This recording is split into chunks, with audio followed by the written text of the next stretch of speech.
The House Republicans have released a budget. Listen to this.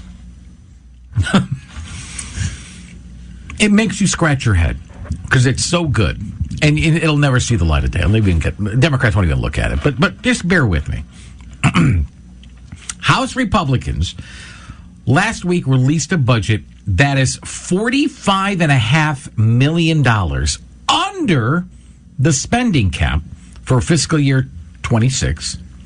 And hold on, $928 million under the spending cap for fiscal year 27. Now, hold on, we got more for you. It spends $769.6 million less than the governor's budget proposal that he released back in February. But hold on. It spends 1.2, actually almost $1.3 billion less than the budget that the legislative Democrats have released and more than likely will be voting on and more than likely will pass just because they have all the numbers. They've got the veto-proof majorities in both chambers. Now, what does that tell you? Yeah, it tells you that we're overspending on things that we don't have to. It tells you that Republicans are more efficient and really is a good steward of your hard-earned tax dollars. Doesn't go spending willy-nilly, okay? They're more prudent. They're more fiscally responsible. And yet, it's irrelevant. I hate to say it. Good morning, it's Gary Byron, 8:11 here on this Friday morning. So happy to have you on board here with us this morning. Our next guest into the Daily Connerton Memorial Company interview chair is the ranking House member of the legislature's Appropriations Committee. Let's welcome back to the show State Representative Tammy Nuccio. Representative, good morning. Good morning, Gary. How are you? I'm ducky this morning. How are you? Ducky. Yeah. I like that. It's Friday. You know, we all love a good Friday. Wank, wank. Well, it's also rainy. So when it's when it's rainy and gloomy, and I'm ducky. When it's shiny and sunny, I'm peachy. You know. Look at it. I can testify to that. But I love it. Either way, Tammy, I'm not too shabby. More importantly, how are you? I'm well. You know, I'm good. You know, it hasn't been terrible yet. You know, nothing too crazy has happened yet. And, you know, the session is just about done. So there's light. No, you got another month to go. Or at least 3-4 weeks. Yeah, and I noticed the key word there is yet. Yeah. Yes, absolutely. Okay, so. But, you know, I'm well. Doing the job people elected me to do. So. That's right. I believe me, I completely understand. So among the provisions of the House Republicans, we'll call it the reality check budget, and we'll get to the reality check in a moment. Tell us, what are some of the highlights of the Republicans' reality check budget? Well, I would say the biggest highlight of the reality check budget, in my opinion, is, you know, we're looking at putting into the budget of bonding about 25% of the full cost of the public benefit fee. We had petitions signed by 70,000 people. It's still something that I hear about, if not daily, every other day, is the cost of electricity. And there's some programs that are in that public benefit fee that I don't think PURA should be in charge of. So we've moved about $250 million off the public benefit fee and onto the state side of the ledger. Where we can be held accountable to those programs. So I think that's a really big part of our budget that I think the majority of people in Connecticut would be really happy about. You know, I'm okay with it. I'm not thrilled. Why borrow? Why bond it when we actually do have the money for it to pay it off? Well, I want to be really clear. The only part that's bonded is the EV piece, the EV stations and all of that, because that is like long-term equipment kind of stuff. And to be honest with you, I don't want it there either, but these are programs that we don't have the votes to get rid of in that case. So if the state wants to offer a rebate in policies to help people put EV chargers in, then it should be the state who's offering that money, right? So that should be on the bonding side as far as I'm concerned. Now, with the piece that's on the general budget, that new program that they're pushing, the low-income discount program, which is a hot mess, right? Let's be honest. We've got 1.2 people in this, 1.2 million people in this state that are on Medicaid. And one of the first qualifiers for this program is basically that you receive any state services. So, and then you're automatically enrolled into this program where, you won't have to pay anywhere between 5 to 50% of your electric bill. And it just slams it onto the other side of the ledger of the people who aren't on Medicaid. So it's a terrible program, good intent, terrible program. But that's what happens when you ask Pura to build a program, right? Instead of it being something that we have to legislate, debate, and find a way to fund. Now, I think that it's way too rich. It's way too much. $170 million is crazy. That's just, excuse me, the low number for this year. It's already projected to be up over $220 million next year. Oh, my goodness. So we have to control that, right? The legislature has to own it, control it, and make it reasonable. So that's why I'm saying it has to go on the budget, because then it becomes something that it's our responsibility to fix. You make it more like lie heap and less like, the burden that it is right now on people. All right, let's talk about some of the other provisions in the House Republicans' reality check budget. Sure. So you mentioned we're underneath the governor's budget. We're underneath appropriations. And that was before last week we sat in an appropriations meeting with 132 bills and voted out $1.4 billion more spending that was not in the budget. So that would be another $1.4 billion of spending that they somehow have to manage to put in a budget where they're already over the cap. Like, it's out of control in Hartford right now. It really is. We look at things like efficiencies. I'm an accountant by trade, got an accounting degree, been a financial analyst at my job there for almost 30 years. Wow. So we did something that, I don't think has ever been done at the Capitol, and that's, I had OFA give me 3 years of prior actuals. I could have gone back further, but I figured 3 was easy enough, and I analyzed line by line in the budget.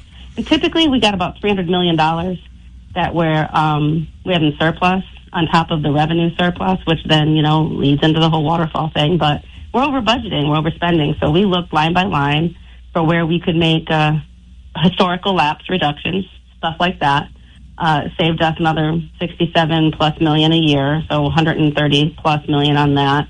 And we looked at the hiring plans. If you've been keeping up, the governor has a hiring freeze right now, goes through June 30th. And it takes about 14 to 30 weeks to hire anybody in the state of Connecticut. So we have a couple $100 million in savings of that, just because you're not going to be hiring anybody in the first quarter. These are things that accountants look at in budgets, and not politicians. So we're shrinking the size of government, but virtually no cuts. We do make some cuts. We remove all second and third directors. Commissioner, like the secondary commissioners. We don't need that. We don't need director commissioners. You get one commissioner per area. You don't need 3. Deputy commissioner, assistant to the deputy commissioner. Right. Yeah. Exactly. We don't need all those layers of administration. Right. That's where all the fat is. So, and we also are asking for a wage freeze for state employees for 2 years. Good luck. Well, we can ask, right, and we can show what the benefit of that is. So. It's a big benefit, right? And they've gotten in the last, since 2019, it's been about 33% pay increase. The governor's been very generous. And the regular people outside of government haven't seen that kind of increase. So we don't think it's too much to ask for 2 years of wage freeze. Now, I've had conversations with people in my district and stuff like that who've actually come forward and say, we could do a year. We could definitely do a year wage freeze. That second year might be kind of tough, but as you mentioned, we have so much room in our budget. That's where negotiations come in, right? That's where you should be sitting down, talking to the other side, and figuring out how you come to some sort of agreement. But they don't want to let us play in the sandbox. I see. We got better toys. I see that you eliminated the passport to the parks fee on motor vehicle registrations. Oh, yeah. Yep. Yeah, I hear about that all the time. People hate that. I have 3 vehicles, I have to pay it 3 times, and I can't go to 3 beaches at once. I know people don't even go. I know elderly who haven't gotten on a highway. They just do their grocery shopping. They go to the post office, maybe the bank, and that's it. They just, stay within town. They don't even go to the parks.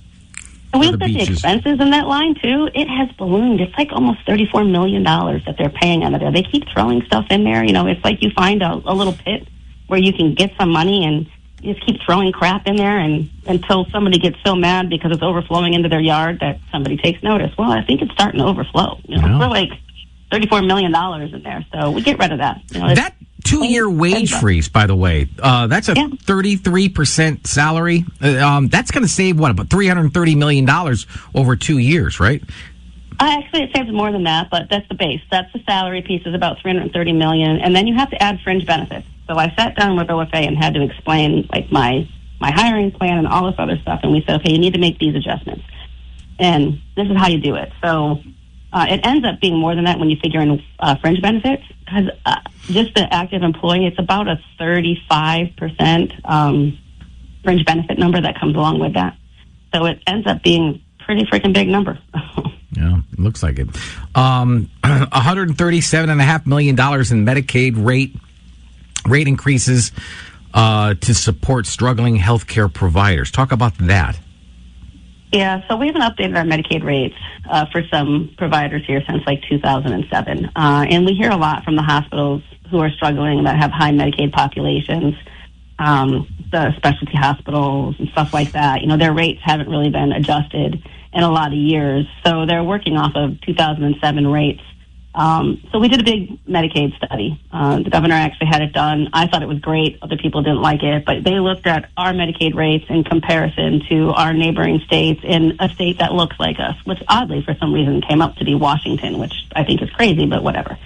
And it showed us that we were on the state side, about $150 million too low in Medicaid rates.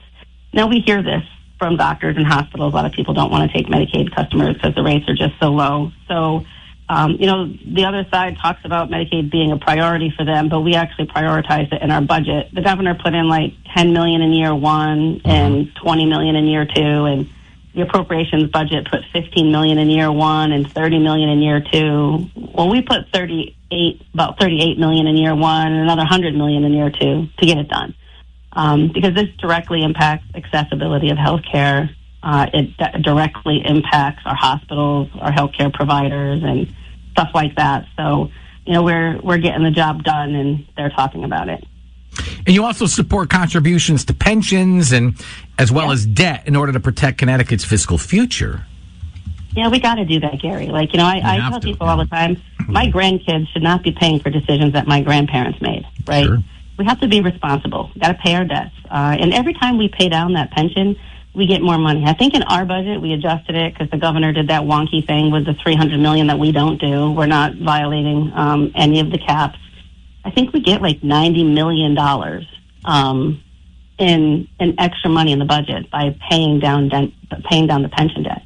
Wow. So, you get something back for that. And it makes sense. We do a lot of really good stuff in our budget. We support the police. We support veterans. We're supporting seniors, across the board. We're domestic violence. We've got a lot more money in our budget for domestic violence than they do. There's just a food share, and I want to point out that the state has seen no cuts from the federal government. We have seen no cuts right now. Where we have seen cuts in vital community things like food share, we're supplementing that. Right, so we're putting $2.5 million in year 1 and $5 million in year 2 because food share did receive a pretty drastic cut from the federal government, and we got more people in need in the state of Connecticut now because it's too damn expensive to live here. So you're gonna end up feeding people one way or another, right? So we're putting it in our budget. It's a priority. Overall,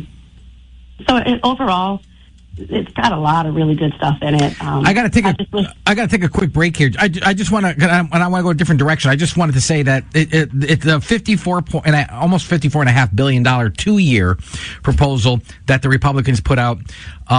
It was fully vetted by the nonpartisan Office of Fiscal Analysis, the OFA.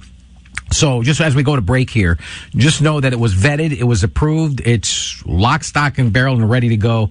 But I got to take a quick 60-second break. More with State Representative Tammy Nuccio right after this. Time is precious. Between work, the kids, and caring for an ailing mom, I have less and less free time. So the time I spend with mom, I want to be meaningful. That's why I leave the cooking, cleaning, and laundry to Euro American Home Care for You. They do it all so that my time with mom is about us, not chores. Make your time together memorable and leave the cleaning, cooking, laundry, bathing, and errands to Euro American Home Care of Berlin. 860-829-0208. That's 860-829-0208. Online at homecare4u.com. What would happen if you or your spouse unexpectedly became incapacitated or passed away? How quickly would your loved ones be able to handle your affairs? Would they even know what to do? Because the big things we can see coming. It's the little things that often get missed. We offer 7 essential documents every single retiree should have to help protect you and your loved ones. Go to www.frplan.com or call 860-657-8380. And don't forget to ask Mark how you can qualify for a $100 gift card. Gary Byron and Joe the producer have the pulse of Hartford. 103.3 and Litchfield 104.5. 25 minutes after the hour of 8. Our guest is the ranking Republican on the legislature's Appropriations Committee, State Representative Tammy Nuccio. So, if people want to get more details of the Republican budget, there is a website that you can go to. It's www.realitycheckct.com. Again, that's realitycheckct.com. And I strongly suggest people going there. Tammy, what else should people know about this? You know what's disheartening for me is I was part of that 2017 bipartisan budget. I was there when the 3 senators did not go along with the House and Senate Democrats' budget as was typically voted on. The governor's budget is just more of a blueprint. It's seldom is it ever voted on as is. But we've been hearing the terms fiscal guardrails, for the last several years, and it's kept us responsible. We've been paying down our long-term obligations. We put money aside into the rainy day fund, which I know is at record amounts. But we've broken through them, and we've gone right back to where we were prior. The irresponsibility and then it's going to bring us down into like the abyss, into a hole that we just can't get out of. What are the consequences of these fiscal guardrails and not abiding by them, but breaking through them? Well, the fiscal guardrails are always hard to explain to people, and I've been working on trying to find the easiest way to do it. And the spending cap, it's basically you can't spend more money than the state people make, right? It doesn't increase more than what they have an increase in income or CPI. Problem is when you break through the spending cap, it does 2 things. It resets your floor for the spending cap for the next year, so it takes that bad behavior and it capitalizes on it.